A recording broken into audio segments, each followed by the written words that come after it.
जैसा कि पिछले एपिसोड में हमें दिखाया गया था कि अब हमारा मैंग पहले से बहुत ही ज्यादा पावरफुल बन चुका है, लगभग एक गॉड बन चुका है। और यहाँ पर फॉक्स आती कह रही होती है आप ठीक हो गए मास्टर। और उस तरफ जो स्पिरिट रहती है कह रही होती है कॉन्ग्रेचुलेशन। ये स्पिरिट को कहता है कि सिस्टर तुम हमेशा मुझे चीट करती हो, लेकिन फिर भी कोई दिक्कत वाली बात नहीं है क्योंकि इस बार तुम्हारी वजह से ही मैं इस अचीवमेंट को हासिल कर पाया हूँ। ये हंस रही होती है, कह रही होती है अच्छा अभी तुम आगे आगे देखते जाओ क्या क्या होता है। और ये फॉक्स को कह रहा होता है कि फॉक्स अब तुम तैयार हो जाओ क्योंकि हम लोग जा रहे हैं ताइहान सेक्ट के एकदम बीचों बीच में।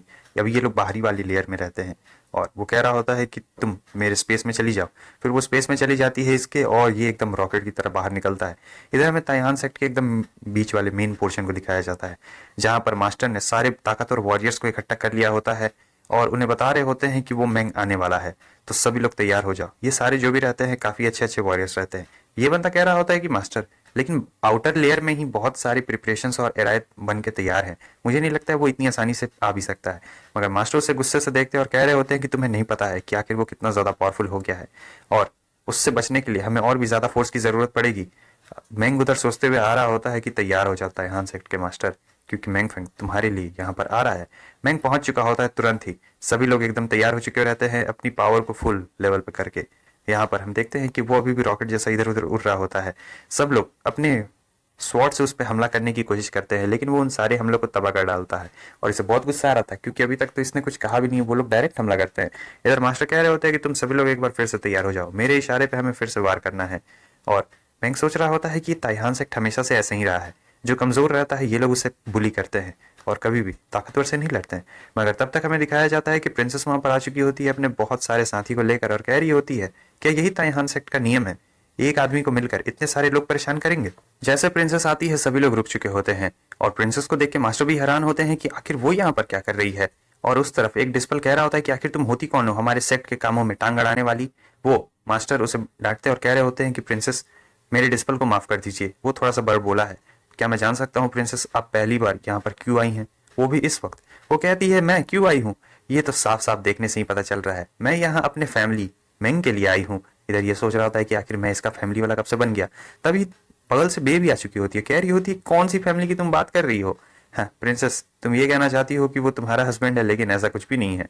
मगर तब तक हमें दिखाया जाता है कि शाओ भी आ चुकी रहती है और वो कह रही होती है तो तुम दोनों यहाँ पर मैंग की सेरेमनी के देखने के लिए आई हो। यहाँ पर उसकी सारी गर्लफ्रेंड्स एक के बाद एक करके आ रही होती है, लेकिन यहाँ पर जो सबसे ज्यादा मजा ले रहा होता है वो ये होती है जो उसके स्पेस में बैठ के आराम से मेलन खाते हुए एक बड़े से शीशे में देख रही होती लाइव टेलीकास्ट। प्रिंसेस कह रही होती देखा अभी गांव बसा नहीं कि लुटेरे पहले आ गए। वो जैसे ही डिवाइन बॉडी में पहुंचा हम तीनों अलग अलग डायरेक्शन से उसे लेने के लिए आ गए और ये कह रही होती है कि तुम बुढ़िया कहीं कि तुम्हें क्या लगता है कि मैं तुम्हारे जैसे बस उसकी बॉडी के पीछे पड़ी हूँ।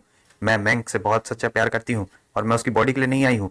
इस बुढ़िया शब्द सुनकर तो प्रिंसेस को बहुत गुस्सा आता, कह रही होती है कि मैं तुम्हें छोड़ने वाली नहीं हूँ।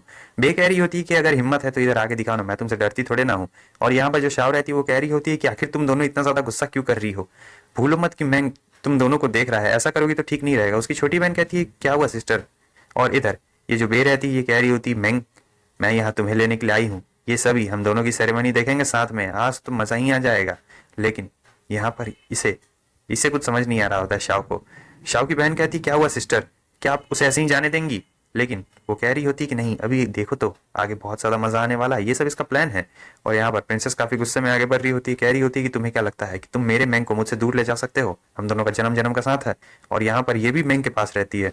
बे तो छोड़ने ही नहीं वाली होती है हमारे मैंग को, वो पकड़ के रख लेती है।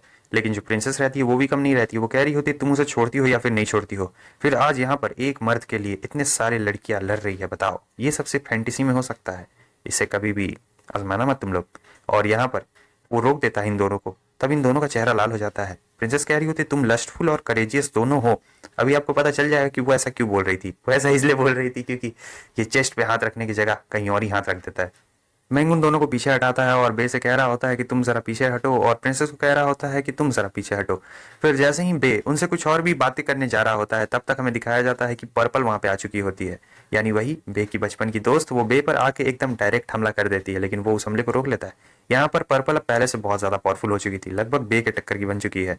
और यहाँ ये भी नहीं छोड़ने वाला होता है क्योंकि अभी ये दोनों एक दूसरे के कट्टर दुश्मन है। वे भी उस पर जोरदार हमला करता है और वो भी उसमें जोरदार हमला करती है। दोनों के हमले टकरा रहे होते हैं लेकिन जो पर्पल रहती है वो कह रही होती है कि तुम डिवाइन बॉडी में पहुंच चुके हो। मगर फिर भी तुम बस इतनी ही सी पावर का इस्तेमाल कर सकते हो ब्रदर, तुम तो बहुत कमजोर हो। फिर हमें दिखाया जाता है उस आग में से अचानक से बर्फ निकलती है और हमारा मेंग पूरी तरीके से बर्फ में जम चुका रहता है। इसे देखने के बाद तो सभी लोग को यकीन हो चुका होता है कि वो मर चुका है। सब लोग बहुत ज्यादा ही खुश हो जाते हैं, लेकिन प्रिंसेस उनकी खुशी पे पानी फेरते हुए कह रही होती है कि उसकी डिवाइन बॉडी को मारना इतना भी ज्यादा आसान नहीं है, क्योंकि जो डिवाइन बॉडी रहती है वो इतनी आसानी से बिल्कुल भी नहीं मरती है। और होता बिल्कुल ऐसा ही है, वो जो बर्फ की सीली रहती है वो पूरी तरीके से टूट चुकी रहती है। पर्पल कह रही होती है कि ब्रदर तुम्हारे पास डिवाइन बॉडी तो आ गई है, लेकिन तुम उसकी पावर्स का इस्तेमाल करना बिल्कुल भी नहीं जानते हो, क्योंकि तुम अपनी डिवाइन बॉडी मेरे सुपर नेचुरल पावर्स के खिलाफ इस्तेमाल कर रहे हो। ये सब देखने के बाद तो पर्पल और भी ज्यादा गुस्से में रहती है कि इतनी सारी लड़कियां मेंग के लिए मर रही है। वो एकदम तुरंत से मेंग के पास जाती है और कह रही होती है कि तुम्हें पता है तुम बहुत ही ज्यादा कमजोर हो। फिर उसके चेहरे पे मारती है एक जोरदार पंच, और वो पंच इतना ज्यादा तगड़ा रहता है ये सीधे आसमान में पहुंच जाता है। वो भी आगे बढ़ रही होती है और कहती है कि तुम्हें पता है तुम्हारी क्या स्किल है, तुम्हारी ये स्किल है कि तुम बस लड़कियां ही पटा सकते हो और लड़ाई में कुछ भी काम नहीं आ सकते हो। वो लगातार हमला करते जा रही होती है, लेकिन मेंग कहता है कि बस अब बहुत हो गया। वो उसका पैर पकड़ता है और सीधे जमीन में पटक डालता है। बहुत जोर से लगी रहती है, लेकिन उतना भी ज्यादा चोट नहीं लगता है।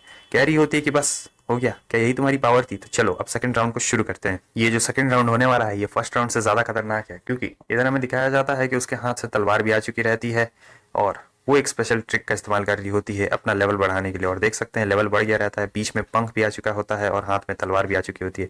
इसे देखने के बाद तो फॉक्स कह रही होती वाह, ये तो बिल्कुल किसी फेरी की तरह लग रही है।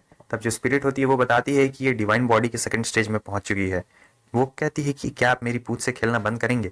वैसे क्या मास्टर ट्रांसफॉर्म नहीं होने वाले हैं? मास्टर अगर ट्रांसफॉर्म नहीं होंगे तो वो तो हार जाएंगे। स्पिरिट कह रही होती है कि चिंता मत करो, वो बच्चा इसके बारे में जानता है, लेकिन वो थोड़ा सा नादान है तो वो इस्तेमाल नहीं करना चाहता है। मगर चिंता करने की कोई भी बात नहीं है, जब एक बार उसके दिमाग में चोट लगेगी तो वापस से उसे होश आ जाएगा और फिर देखना वो उसका इस्तेमाल जरूर करेगा, और नहीं करेगा तो मैं हूं ना उसे बताने के लिए। पर्पल कह रही थी तो ब्रदर मैंग, क्या तुम तैयार हो सेकंड राउंड के लिए? वो कहता है हाँ क्यों नहीं, मैं तो बहुत पहले से ही तैयार हूँ तुमसे लड़ने के लिए। काफी एटीट्यूड में कहता है। पर्पल को बहुत गुस्सा आता है, वो अपना एक जोरदार हमला इस पे करती है। वो हवा में रहता है तो भागने का कोई चांस नहीं था, तो ये अपनी शील्ड की मदद से उसके हमले को रोकने की कोशिश करता है। लेकिन वो डिवाइन बॉडी के सेकंड स्टेज में पहुंच चुकी होती है, तो इसे पता था कि अब हमला रोकने से कुछ भी नहीं होने वाला है। अगर मुझे उसे हराना है तो उसके पास जाना होगा, और वो बिल्कुल वैसा ही कर रहा होता है।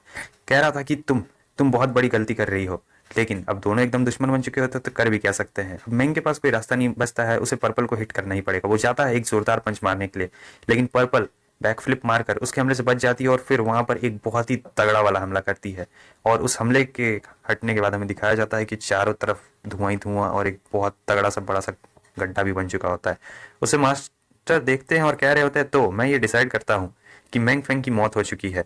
लेकिन अचानक से वो जो भी आइस रहता है उन सभी में आग लग चुकी रहती है, जिसे देखने के बाद ये फिर से हैरान हो जाते हैं और कह रहे होते हैं कि ऐसा कैसे हो सकता है, ये मेंग अभी तक जिंदा है इतने पावरफुल हमले के बाद भी, जबकि वो इतने क्लोज कांटेक्ट में था, फिर भी वो कैसे बच सकता है। तो दोस्तों अभी तो और भी ज्यादा मस्त मस्त लड़ाई शुरू होने वाली है। वैसे मैं बता देना चाहता हूँ फिर से आपको कि इस मंथ के खत्म होने से पहले तुम लोग 38 के तक पहुंचा देना, ठीक है? फिर मिलते हैं आप सभी से नेक्स्ट एपिसोड में, तब तक के लिए बाय बाय।